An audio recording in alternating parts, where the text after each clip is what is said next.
Hello, Nicola. It's so nice to have you on the show today. How are you doing? Yeah, I'm really good, thank you. And thanks for having me. It's a pleasure. Beautiful. And thank you too so very much for being here. You see, I truly appreciate it.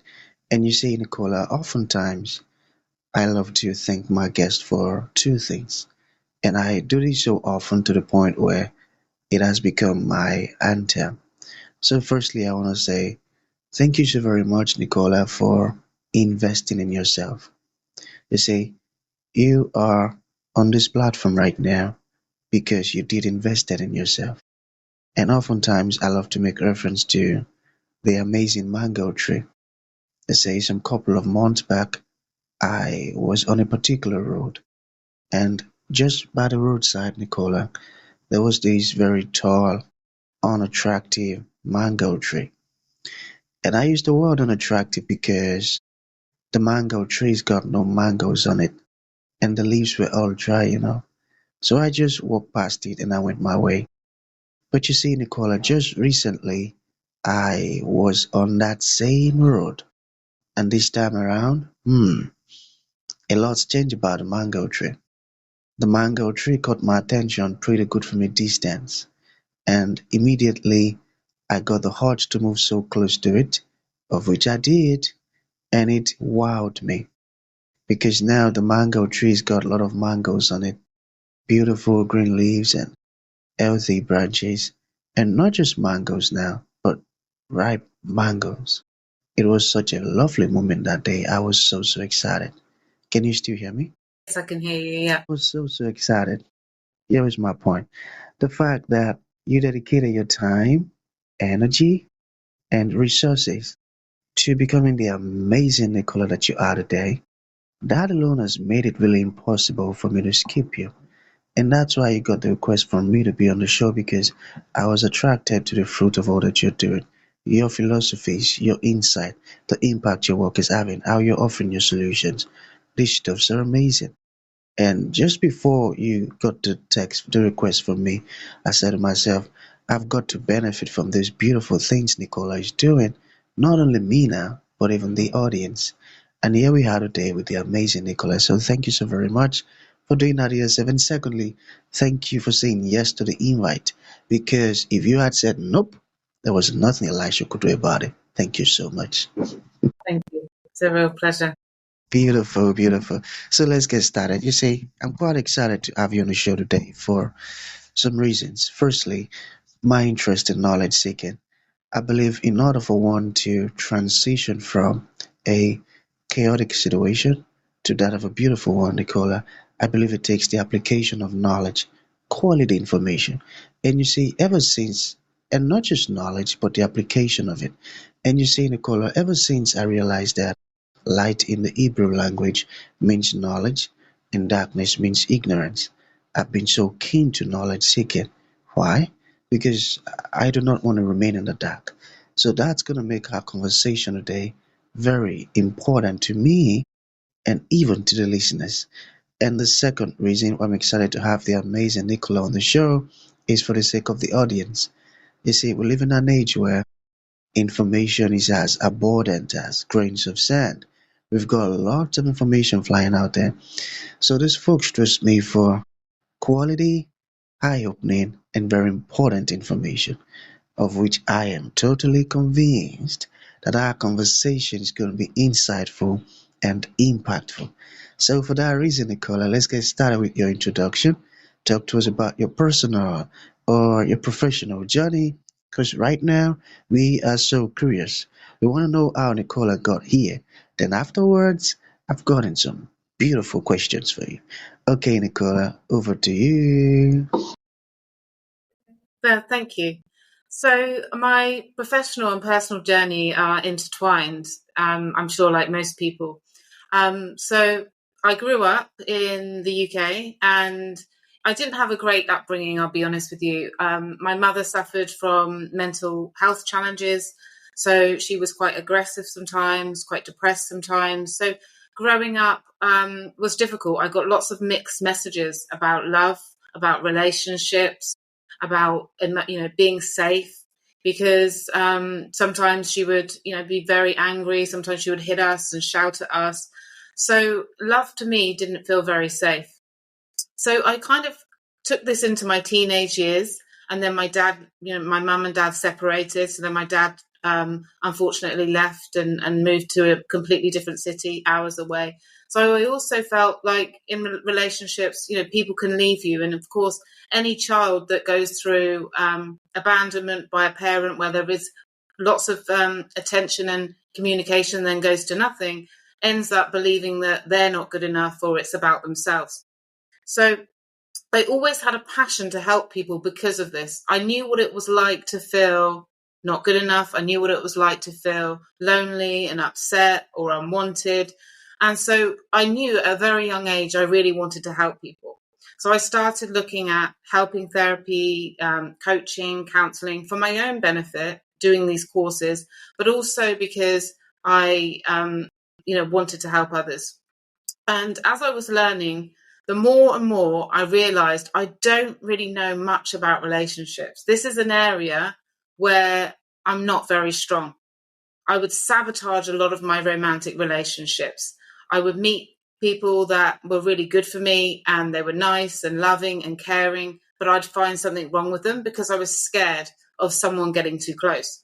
Or I would pick people that weren't safe, people that were very volatile. They would love bomb you at the beginning of a relationship and then sort of, cut you off or try to control or things like that. So I decided that relationships was the area that I decided to specialize in because it was the area that I was most interested in, because I knew I don't really know what healthy love looks like.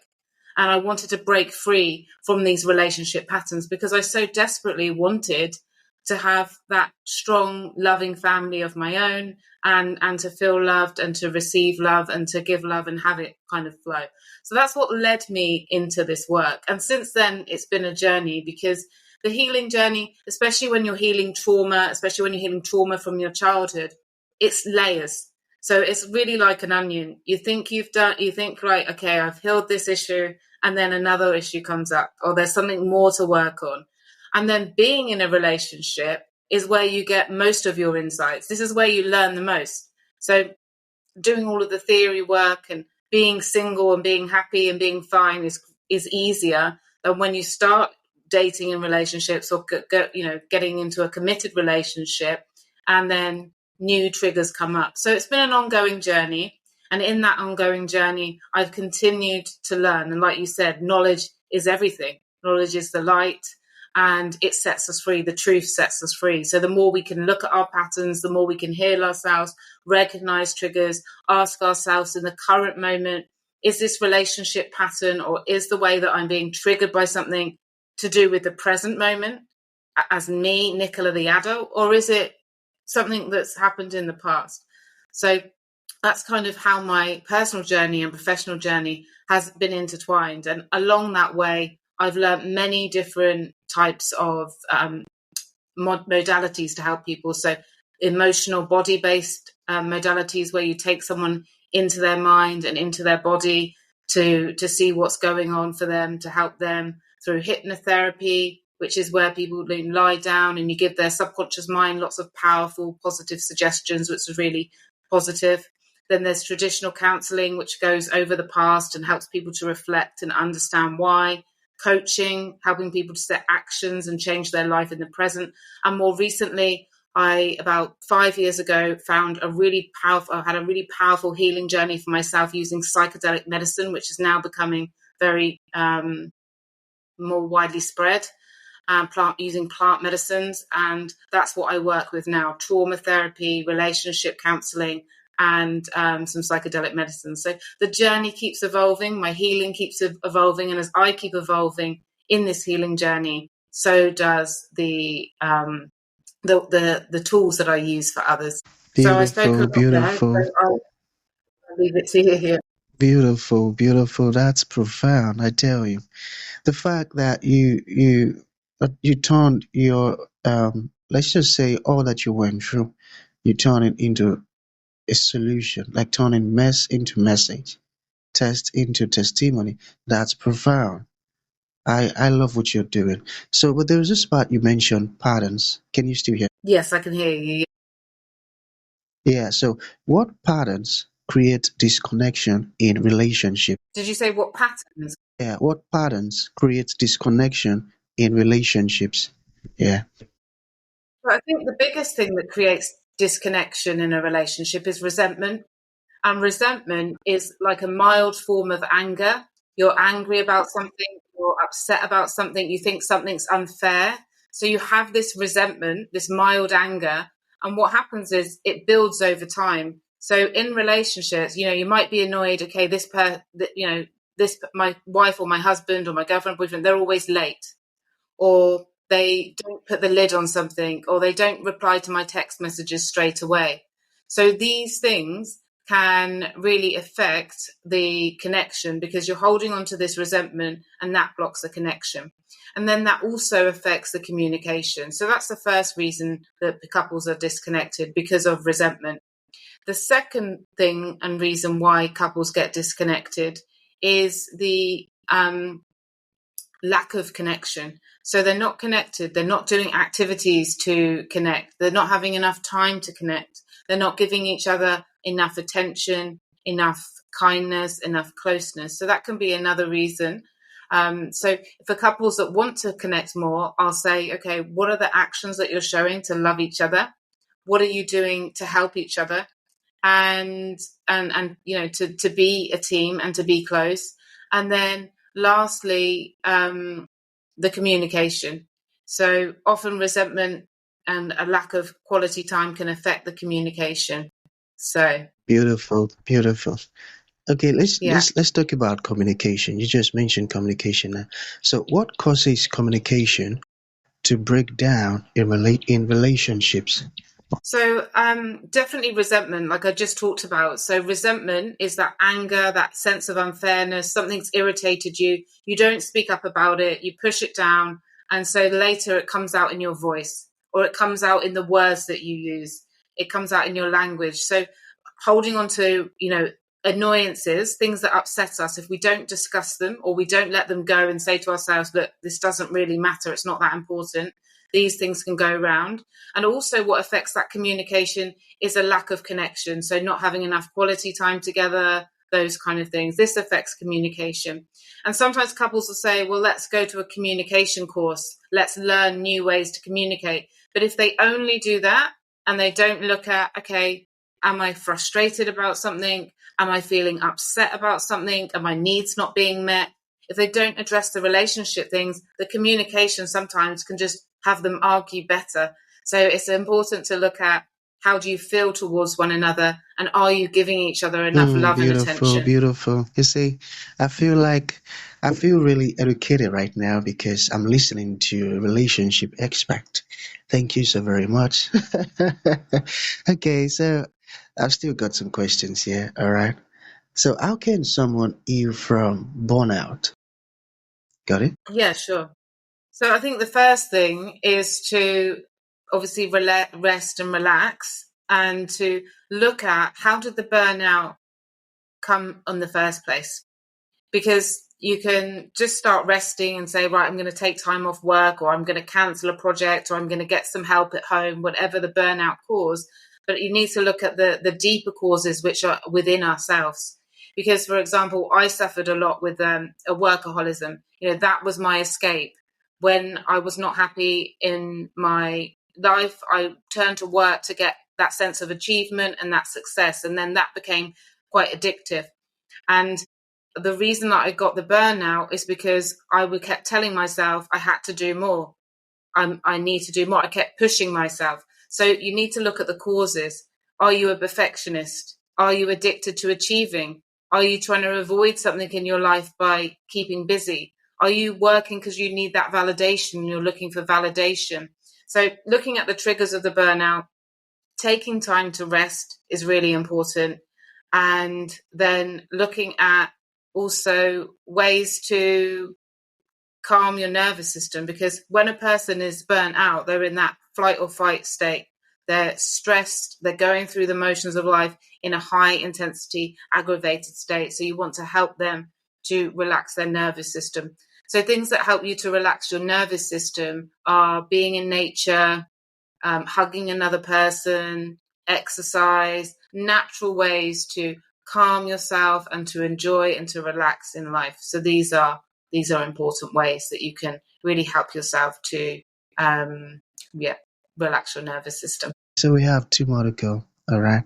So now for folks who had control heartbreak and now they feel really, really down, how can people like that rebuild their self-worth? So could you say that again, Yeah, please? I said for folks who had gone through heartbreak, and now they feel really down and how can people like that rebuild their self-worth? Sure. Yeah, that's a really good question. A lot of people that are going through heartbreak often are stuck with lots of spiraling negative thoughts. They believe that it's their fault, or they're not good enough again, or that there's something wrong with them. And so the first thing is to make sure that you change your thinking and really look at the way you're thinking. If you're going to review the relationship, which is natural, you can't not think about a relationship when you're going through a heartbreak. But what you want to do is you want to guide the questions that you ask yourself into a more positive frame. So rather than saying, why did this happen to me? Why am I not in a relationship now? Why didn't they love me enough? Why did they do this? That's going to send you to a negative spiral, because our mind always answers every question. So instead, what we want to say is, what can I learn from this? How can I grow from this? How can I heal from this? What's going to help me to move forward? We want to sort of guide our mind to answers and solutions. We also do need to go through a period of feeling our emotions. Also, some people are going through heartbreak and they don't allow themselves time to process the emotions, the feelings. So they just escape. They'll escape by eating and trying to avoid it, drinking, or something else, distracting themselves. And if you keep busy, busy, busy all the time, the emotions in us that we're pushing down, they make us sick. And often they get louder. At some point, they'll stop you from sleeping, or they get louder. So we have to feel our emotions. We have to show empathy and compassion to ourselves, and then ask ourselves, what can I learn from this? What can I use for my next relationship? Let's say that a person was treated badly. Okay, I was treated badly. So now in my next relationship, I'm going to look out for the signs, or in my next relationship, I'm going to make sure that I set these boundaries, or that this person accepts this about me. So try and use things to kind of positively fuel you forward, if that makes sense. You made it quite easy to understand. So to bring this to an end, what would you like to leave the audience with, like a final thought?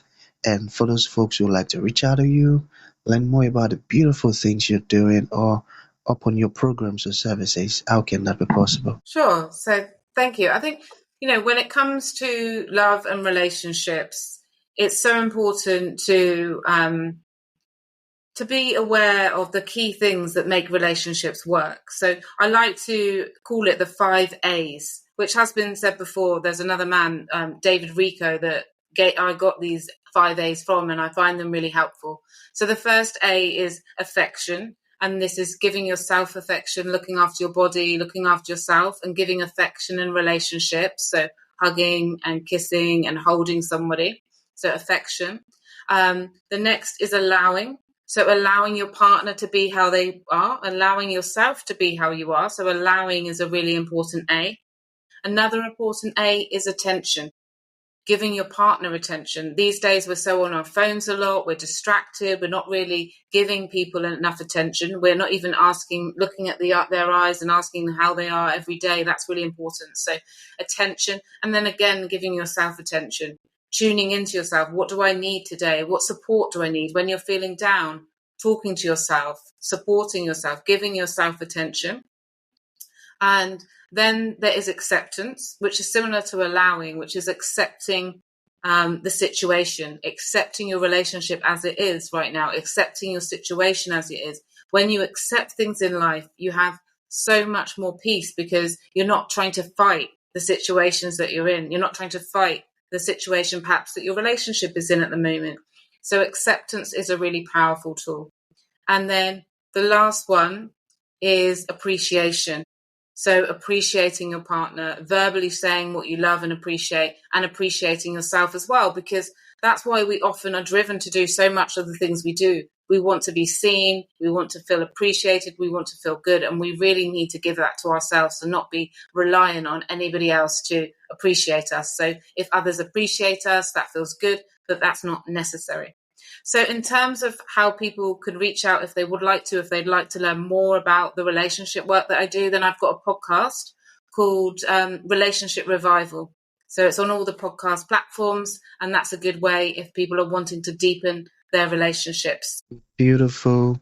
Those A's are powerful. Let's see if I got them. Should allowing. I'm not going to put it in order, right? Let's just say affection, Okay. allowing, accepting, attention, and appreciation. Is that? Yeah, that's it. Perfect. You got it. Oh, I got it. Thank you. I'm definitely putting that in practice. Thank you. Okay, so can you say your website once again? Can you Sure. repeat? My website is nicolabeer.com. Okay, beautiful. Relationship. So thank you. All right. You've just gained a new listener. Thank you so very much. So that's going to be the end of the show, Nicola. Thank you for coming. Thank you for your patience, the technical issues and thank you for sharing this beautiful stuff with us. It means a whole lot. Thank you.